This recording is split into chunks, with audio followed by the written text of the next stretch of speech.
चलिए आज जानते हैं सर से कि जो फरवरी में अपना बजट आने वाला है उसमें कौन से सेक्टर्स ऐसे हैं जिसे गवर्नमेंट की तरफ से बेनिफिट मिल सकता है। अभी लास्ट बजट की अगर हम बात करें तो उसमें डिफेंस सेक्टर हो गया, रूरल डेवलपमेंट हो गया, इन पर गवर्नमेंट का फोकस रहा है। तो क्या इस साल का भी बजट कुछ इसी तरीके से होने वाला है? आगे हम सर से जानने की कोशिश करते हैं कौन से सेक्टर्स ऐसे हैं जिस पर हमें आगे पूरे एक साल के लिए नजर रखना चाहिए। इस बार बजट थोड़ा सा डाइसी होगा क्योंकि गवर्नमेंट ऑलमोस्ट बहुत सारे ऐसे रूल्स रेगुलेशन ला चुकी है। सो मुझे नहीं लगता कि ये बजट थोड़ा सा डिफिकल्ट होगा, लाइक आम आदमी के लिए नहीं होगा। ये बजट होगा बिजनेस को थोड़ा सा बूस्टअप करने के लिए होगा। जैसे पीएलआई स्कीम्स बहुत सारी चली थी, गवर्नमेंट ने बहुत सारे सेक्टर्स को बूस्ट करने के लिए उनको एक फंड डाला था। इस बार मुझे लगता है ईवी सेक्टर पर बहुत ज्यादा फोकस होगा, इनका ईवी पर होगा, इनका इंफ्रास्ट्रक्चर पे तो ऑलरेडी फोकस रहा है। डिफेंस इस बार रेलवे मुझे ऐसा लगता है क्योंकि अभी साल भर से रेलवे थोड़ा सा दबा हुआ है। बिल्कुल। अभी मैं कहीं पर एक स्टेटमेंट पढ़ रहा था कि रेलवे के जो ट्रांसपोर्टेशन है वो बढ़ गए हैं, और वो ट्रांसपोर्टेशन कब बढ़ते हैं जब आपका एक्चुअल में जो बिजनेस ग्रो करता है तब बढ़ता है। जैसे एक थ्योरी है डॉ जोन्स का थ्योरी, आपने शायद पढ़ा होगा। उसमें उन्होंने जब हेनरी चार्ल्स डॉ ने जब बोला था कि अगर ट्रांसपोर्टेशन बढ़ने लगे तो आप ये समझो कि बाजार भी साथ में बढ़ेगा। तो ट्रांसपोर्टेशन का ग्रोथ बहुत अच्छा है। एक ट्रांसपोर्टेशन सेक्टर भी मुझे ऐसा लगता है कि बहुत बढ़िया रहेगा। तो कुछ सेक्टर्स हैं apart from service sector. IT will be in like focus क्योंकि एआई पे बहुत ज्यादा फोकस हो रहा है, तो आईटी में जाना चाहूंगा मैं। उसके बाद लगता है मुझे केमिकल्स, क्योंकि बैटरीज और इनके लिए केमिकल इंडस्ट्रीज थोड़ा सा बेटर होती है। तो ये समवट कुछ सेक्टर्स है जो बहुत अच्छे वक्त चलने वाले हैं इस बजट के अंदर। ओके, तो देखिए सर की तरफ से हमें जो व्यू मिला है वो क्या मिला है कि गवर्नमेंट कंटिन्यूअसली जो है वो renewable energies, solar energies, EV powers जितने भी है उन सब पर फोकस करती हुई आई है। सो इस बार भी बजट में हम उम्मीद करेंगे कि इन्हीं एनर्जीज पर गवर्नमेंट कुछ फोकस करे। सर ने ट्रांसपोर्टेशन के लिए चर्चा की, तो जिस तरीके से बिजनेस डे बाय डे जो गवर्नमेंट सपोर्ट करती जा रही है, ईज ऑफ डूइंग बिजनेस भी जो है वो इंडिया में काफी अच्छा ग्रो करा है। ठीक है, तो इसीलिए अगर बिजनेस ग्रो करेगा तो वो ट्रांसपोर्टेशन सेक्टर को भी वो बेनिफिट देगा। तो ये कुछ सेक्टर्स निकल कर आ रहे हैं हमारे, जो हम उम्मीद कर सकते हैं कि बजट में इसको सपोर्ट मिले।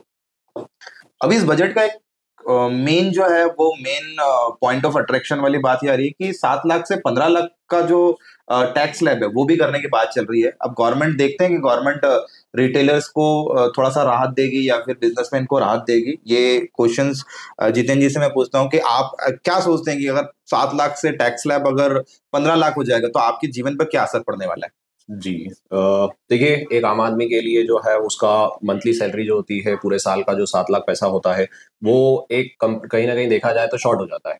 अभी जिस तरीके से महंगाई चल रही है या जिस तरीके से नीड चल रही है तो हमें थोड़े से ज्यादा पैसों की जरूरत होती है। और अगर कोई 7 लाख से ऊपर कमा रहा है तो उसमें उसको इनिशियल जो टैक्स पे करना पड़ता है वो उसके लिए काफी ज्यादा बर्डन हो जाता है। अगर वो चीजों से रिलीफ मिलेगी तो डेफिनेटली एक आम आदमी के लिए जो है वो बहुत ज्यादा फ्रूटफुल रहेगा ये। और आई थिंक जितने भी आम आदमी है वो इस न्यूज के बाद में काफी ज्यादा खुश होने वाले हैं। ट्रेडर की क्या मेंटेलिटी होगी भाई? हम तो ट्रेडर की बात करें हम तो, कि ट्रेडर और इन्वेस्टर के मन में क्या अच्छी बात आएगी, इससे बाजार पर इम्पैक्ट क्या पड़ने चाहिए? जी, बाजार पर अगर इम्पैक्ट की बात करें हम तो देखिए यहाँ से सभी चीजें जो है खरीदना बेचना या जो भी एक आम आदमी जो रिस्ट्रिक्ट होता था चीजों को लेकर, अब वो थोड़ा सा रिस्ट्रिक्शन उसके लिए कम हो जाएगा। वो इजीली जो है वो बिजनेस सभी लोगों के लिए डेवलप हो सकता है वहां से। तो आई थिंक ये स्टेप तो गवर्नमेंट को लेना ही चाहिए क्योंकि 7 लाख जो है वो कंपैरेटिवली जिस तरीके से अभी महंगाई चल रही है उस हिसाब से काफी कम अमाउंट हो जाता है। क्योंकि महंगाई इंडिया में नहीं, महंगाई पूरे वर्ल्ड के अंदर चल रही है। आप अमेरिका की बात करेंगे तो अमेरिका में 2% से ज्यादा का इन्फ्लेशन रेट है। अभी यूरोप का डाटा आया था तो ऑलमोस्ट 2.6% का इन्फ्लेशन रेट है। That means higher than like the expectation. तो इंडिया के अंदर भी ऑलमोस्ट मान के चले कि 6-7% का जो इन्फ्लेशन रेट है वो है। अब अगर इसको कम करना है तो आपको आम आदमी को राहत तो देना पड़ेगा। तो मुझे लगता है कि आम आदमी के लिए 15 लाख का अगर ये लोग टैक्स स्लैब रख दें तो बहुत बढ़िया होगा बाजार के लिए। उससे अच्छी सिचुएशन नहीं हो सकती है। और रिटेलर्स की गैदरिंग बढ़ेगी। अभी बाजार में जो फ्यूचर एंड ऑप्शंस को लेकर थोड़ा सा लिक्विडेशन आया है, यानी ऑलमोस्ट 80 से 70% तक लोगों ने फ्यूचर एंड ऑप्शन छोड़ दिए। बिल्कुल, तो उससे लगता है कि आदमी को टैक्स कम लगेगा तो शायद हो सकता है यहाँ पर वो एंट्री वापस करना चालू कर। बिल्कुल बिल्कुल, तो ये मार्केट के लिए भी ओवरऑल जो है वो काफी अच्छा है। तो होपफुली बजट को शायद इस नजर से देखना चाहिए आप लोगों को, और गवर्नमेंट को भी इस विषय में सोचना चाहिए कि आम आदमी के ऊपर थोड़ा सा बर्डन कम कर दे। बाकी बाजार तो चलता रहता है, प्लस हो या माइनस हो, हमें तो रहना है इसके अंदर।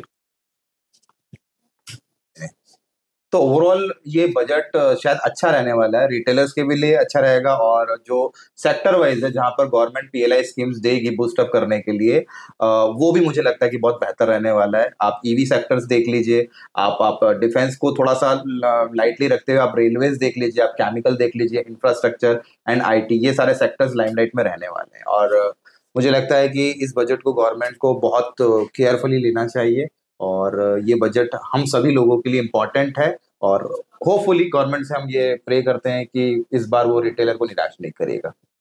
चलिए, बहुत बढ़िया। मेरी तरफ से सर की तरफ से जो इंसाइट्स मिली है हमें बजट्स के रिगार्डिंग, काफी ज्यादा इंपॉर्टेंट है ये। अभी हमारा निफ्टी जो है वो 23,500 का सपोर्ट लेकर बहुत अच्छा रिकवरी किया है। 200 पॉइंट्स के ऑलमोस्ट जो है वो रिकवरी मिल गई है। निफ्टी ऑलमोस्ट ग्रीन हो चुका है, -15 पॉइंट्स है अभी, जो कि लगता है कि आज क्लोजिंग के पहले जो है हमें ग्रीन देखने को मिल जाए।